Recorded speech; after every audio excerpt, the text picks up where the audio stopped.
किसी की बेटी की इज्जत लूटने वाला संस्कारी हो सकता है जालिम? अगर तेरी बेटी की कोई इज्जत लूटे तो संस्कारी कहेगा तू उसको? कि अगर किसी की बेटी की इज्जत लूटी जाएगी और उसको कहा जाएगा कि क्या तुम राजी हो कि तुम्हारी बेटी की इज्जत लूटी गई, उसकी बेटी को कत्ल कर दिया गया, उसके पेट में जो हमल था वो जाया हो गया, उसको चंद साल के बाद छोड़ दिया जाएगा, तुम राजी हो? तो कोई बाप, कोई माँ, कोई भाई, कोई बहन तैयार नहीं होगी, कोई इंसान तैयार नहीं होगा। थोड़ी देर के लिए भूल जाओ कि वो मुसलमान थी, थोड़ी देर के लिए समझो कि वो हिंदू थी, वो ईसाई थी, सिख थी, वो इंसान थी। और वो जालिमों को जब जेल से छोड़ा गया तो फूल का हार, मिठाइयां बांटी जा रही हैं। ये संस्कार है? तुमने बिल्किस को मुसलमान बना दिया, मुझे उसका गम है। बिल्किस को तुम भारत की बेटी अगर बना लेते तो मुझे गम नहीं होता, मगर तुमने बिल्किस को मुसलमान बना लिया और तुमने बिल्किस की तकलीफ को भुला दिया। प्रधानमंत्री बिल्किस बानो भी आपकी बहन की बेटी है, प्रधानमंत्री बिल्किस बानो भी आपकी भाई की बेटी है। आप नरेंद्र मोदी हैं मगर आप देश के प्रधानमंत्री हैं, आप मुल्क के वजीर आजम हैं। मगर याद रखो, जुल्म एक दिन खत्म होगा इंशाअल्लाह ताला। इसीलिए भी अम्मा हजरत महल ने इस मुल्क के लिए कुर्बानी दी कि उनकी बेटी जिसका नाम बिल्किस बानो है, उसको इज्जत लूटने वालों को छोड़ दिया जाएगा। कौन है बिल्किस बानो? 2002 में बिल्किस बानो को गुजरात के उस प्रोग्राम में, जेनोसाइड में, बिल्किस बानो को उसके पड़ोसियों ने उसकी इज्जत लूटी। वो बिल्किस बानो जो पड़ोसियों को चचा कहती थी, उन चचाओं ने बिल्किस बानो की इज्जत लूटी। वो बिल्किस बानो जिसके हाथ में चूड़ियां थी, उसने उसकी इज्जत लूटने वालों की दुकान से उस वक्त चूड़ियां पहनी हुई थी, उसने उसकी बिल्किस बानो की इज्जत लूटी। बिल्किस बानो हामिला थी जब उसकी इज्जत लूटी गई। बिल्किस बानो की 3 साल की बच्ची थी जिसको उसकी सामने उस 3 साल के बच्ची को लेकर उसके सर को पत्थर से मारकर कत्ल कर दिया गया। उसके बाद बारी बारी से जालिमों ने बिल्किस बानो के इस्मत रेजी की। बिल्किस बानो के सामने उसकी मां को और 4 रिश्तेदारों की इज्जत लूट कर उनका कत्ल कर दिया गया। बिल्किस बानो बरहाना हो चुकी थी, कपड़ों का टुकड़ा लेकर आदिवासी भाइयों बहनों के पास भागते छुपते फिरी, वो कपड़ा दिए। बिल्किस बानो के शौहर ने अपनी बीवी को हिम्मत दिलाई। मैं सलाम करता हूं बिल्किस बानो के शौहर को। अल्लाह मुसलमान शौहरों को बिल्किस बानो के शौहर से हौसला हासिल करो कि उसने अपनी बीवी के इंसाफ के लिए अपने बीवी के हर तरह से मदद की। 2004 में मुकदमा आयद हुआ। पुलिस बिल्किस बानो की कहानी को यकीन नहीं कर रही थी। बिल्किस बानो ने पुलिस के खिलाफ केस किया। मेडिकल डॉक्टरों ने झूठी रिपोर्ट दी, बिल्किस बानो ने इनके खिलाफ रिपोर्ट की, मुकदमा किया। उसका मुकदमा गुजरात से बाहर मुंबई में हुआ। ट्रायल कोर्ट में सजा हुई, फिर बॉम्बे हाई कोर्ट में उनको सजा दी गई।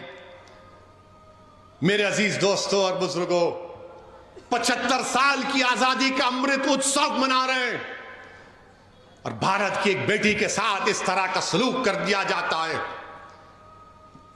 कि अगर किसी की बेटी की इज्जत लूटी जाएगी और उसको कहा जाएगा कि क्या तुम राजी हो कि तुम्हारी बेटी की इज्जत लूटी गई, उसकी बेटी को कत्ल कर दिया गया, उसके पेट में जो हमल था वो जाया हो गया, उसको चंद साल के बाद छोड़ दिया जाएगा, तुम राजी हो?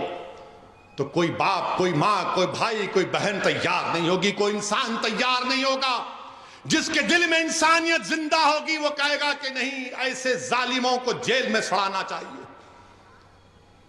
मेरे अजीज दोस्तों और बुजुर्गों, इस बात की हमको तकलीफ है कि आजादी का अमृत उत्सव तो मना रहे हैं, मगर बिल्किस बानो कह रही है कि मेरा गम फिर से ताजा हो गया, इंसाफ पर से मेरा एतमाद कमजोर पड़ गया। बताओ प्रधानमंत्री आप क्या करेंगे? और रिव्यू कमेटी जो क्लेमेंसी दी गई सीआरपीसी में है, कानून में गुंजाइश है कि अगर कोई कैदी इतने साल जेल में रहता है तो हुकूमत के पास इख्तियार है। कमेटी बनाई, रिव्यू कमेटी। रिव्यू कमेटी में कौन है? भाजपा के 5 लोग, 2 एमएलए उसमें, और एक साहब तो गोधरा के ट्रेन के उस वाक़े में प्रोसिक्यूशन के विटनेस थे, वो मौजूद। जो ट्रायल कोर्ट का जज की भी राय लेना पड़ता, उसने कहा कि नहीं छोड़ना चाहिए इन लोगों को, जिन्होंने बिल्किस बानो की इज्जत लूटी, उसकी मां की इज्जत लूटकर 4 खवातीन को मार दिया, उसकी बेटी को मार दिया। ट्रायल कोर्ट के जज ने कहा कि नहीं छोड़ना चाहिए। आजादी का अमृत उत्सव मना रहे हैं। देश की 50% आजादी से क्या पैगाम देश दे रहा है? थोड़ी देर के लिए भूल जाओ कि वो मुसलमान थी, थोड़ी देर के लिए समझो कि वो हिंदू थी, वो ईसाई थी, सिख थी, वो इंसान थी। हम हिंदू मुसलमान के चक्कर में एक बच्ची से जो उसकी इज्जत के तार तार को तोड़ दिया गया। आज भारत में कोई आवाज नहीं उठाता। कहां गया वो जज्बा, वो रोड पर आना, वो एहतजाज करना? कुछ नहीं। क्यों? क्या उसका नाम बिल्किस है बोलकर? याद रखो, आज बिल्किस से हुआ, कल किसी और से खुदा ना खास्ता ना हो जाए। और वो क्या कहती है एमएलएज, वो जो रिव्यू कमेटी के एमएलएज एक टीवी चैनल के इंटरव्यू में कहती हैं, क्या कहती है? जिन लोगों ने बिल्किस बानो की इज्जत लूटी वो ब्राह्मण हैं और संस्कारी हैं। किसी की बेटी की इज्जत लूटने वाला संस्कारी हो सकता है जालिम?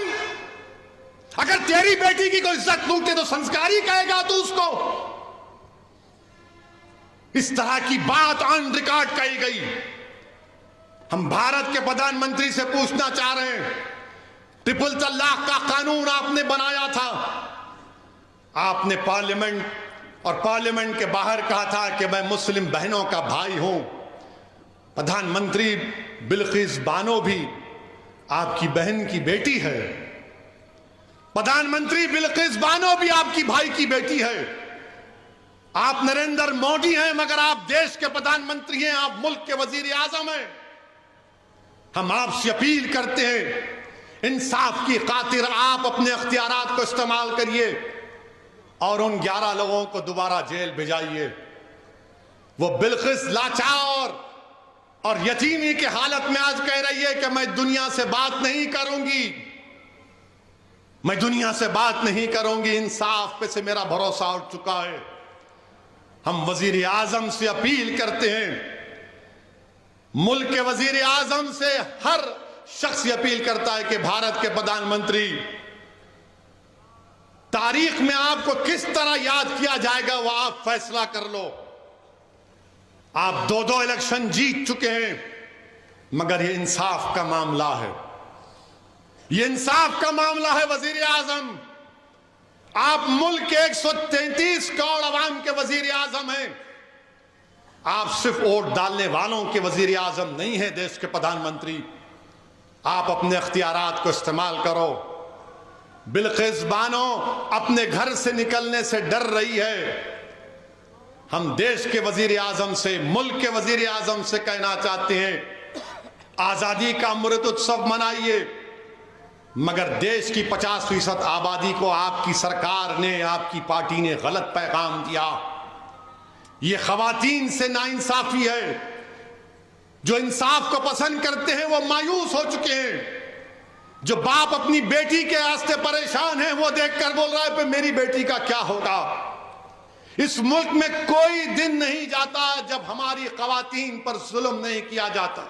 और वो जालिमों को जब जेल से छोड़ा गया तो फूल का हार, मिठाइयां बांटी जा रही हैं। ये संस्कार है? सोच लो थोड़ी देर के लिए, इतना बड़ा मजमा है। मेरी आवाज जो वीडियो पर लोग सुन रहे हैं, तुम आलम तसव्वुर में जाकर सोचो कि बिल्किस तुम्हारी बेटी है और उसको इज्जत लूटने वालों को इस तरह का सलूक किया जा रहा है। अगर तुम्हारे खून से, आंख से खून के आंसू नहीं निकलेंगे तो तुम्हारे दिल में धड़कता हुआ दिल नहीं रहेगा। मिठाई खिलाई जा रही है, पैर पड़े जा रहे हैं। अच्छा, उसमें एक वाइट शर्ट पहना हुआ एक आदमी भी था। जाकर दोबारा देखो वीडियो। व्हाइट शर्ट पहना हुआ आदमी कौन था मालूम आपको? वो ख्वाजा अजमेरी शेख मोइनुद्दीन चिश्ती के आस्थाने पे जो बम ब्लास्ट हुआ था, उसमें 2 आरएसएस के लोग मेंबर्स को सजा हुई थी, उसमें से एक शख्स था वो खड़ा हुआ है वहां पर। मेरे अजीज दोस्तों और बुजुर्गों, इसीलिए मैंने अपनी तकरीर में कहा था कि भारत में अगर सबसे गैर महफूज कोई समझता है अपने आप को तो मुसलमान। आज भारत में अगर सबसे ज्यादा कोई समझता है कि उसकी इज्जत नहीं की जाती तो मुसलमान। तो मीडिया के लोगों ने बड़ा वावेला मचाया। अब बताओ, मैं तुमको कह रहा हूं, क्या समझेगा मुसलमान? बताओ, तुमने बिल्किस को मुसलमान बना दिया, मुझे उसका गम है। बिल्किस को तुम भारत की बेटी अगर बना लेते तो मुझे गम नहीं होता, मगर तुमने बिल्किस को मुसलमान बना लिया और तुमने बिल्किस की तकलीफ को भुला दिया। मगर याद रखो,